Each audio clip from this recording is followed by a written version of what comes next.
speaking ako. Ask my mother. I'm still young. She knew it from the very start. Ang init-init, bumubulan na yung kilig-kilig ko. Hindi sumasayaw ko, sa ganun-ganun pa ako. Konti na sa akin. Bakit? Itim kaya ang kilig-kilig ko. May itim? Oo, gago. Ito kasi yung fabric na mahawa. Gago ka puti yan, ano? Sa deodorant to, eh. Pagkuha ko kasi, kala ko rolo, kiwi pala yung naging. Pag leather? Pwede magbasa, magbabak-bak to. Nakakalok. Dito ka nga sa... Huwag kang gumikilid, no? Teka lang. Ano ba? Dito ka lang. Nakakaloka pa, oh. Tingnan mo, yung mga bangga nakaputi rin. Sa kinamukha mo, parang drum set ka. Ano, kabuti na nagtitima ko. Bagay na bagay kaya tayo. Sino? Bagay na bagay tayo? Oo, black and white.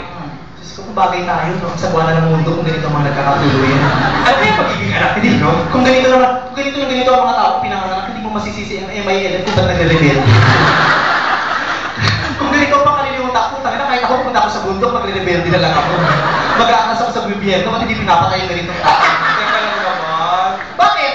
Bakit ka naman mag-aaral sa gobyerno? It's not the government's fault. Dapat nagtutulungan tayo. It's the government's fault. Alam na nilang ipapanganak to. Dapat kung pala, nagpa-family planning na sila. So, ikaw you've always been like that. You've always been critical of Gloria and everybody. I'm not critical of Gloria. You are. Gloria's government is critical itself. Pero we should support Gloria. Why? Wala naman choice. Nakabakan ako, bakit hindi ko kalabas dito?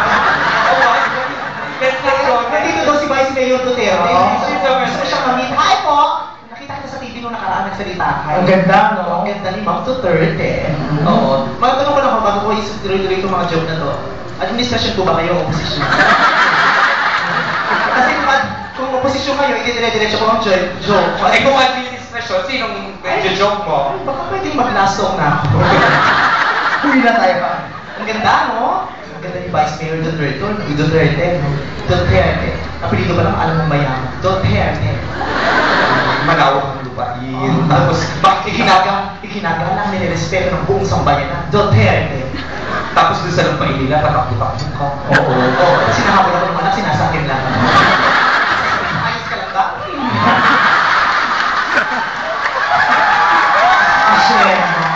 Diba?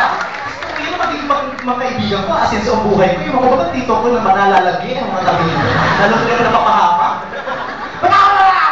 Hindi ko malaikilan dahil pagiging magkaibigan natin. Nakaloka to. Kasi may ulo. Kala ko spotlight. Nabasagan kaya ng salamin, akala ko mirror po.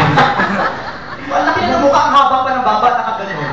Eh, nung nakaalam yung tako dito sa Davao, kasama ko yun, swimming pa kami. Susama.